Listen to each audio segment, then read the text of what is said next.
السلام علیکم ورحمۃ اللہ وبرکاتہ۔ جیل میں رہتے ہوئے حضرت مولانا کلیم صدیقی اور ان کے رفیق حافظ ادریس صاحبان کا انوکھا کارنامہ۔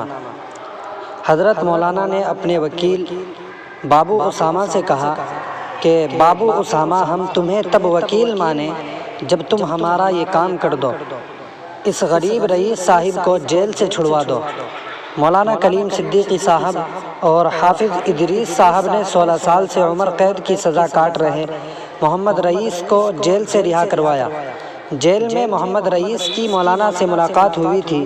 مولانا نے محمد رئیس سے وعدہ کیا تھا کہ ہم آپ کو رہا کروائیں گے۔ پھر اس کے بعد اپنے خادم ایڈوکیٹ محترم اسامہ ندوی کو اس کام پر لگا دیا، جس پر اسامہ صاحب 100% کھرے اترے اور انہوں نے اپنے چہیتے مولانا کے عہد کو پورا کر دکھایا۔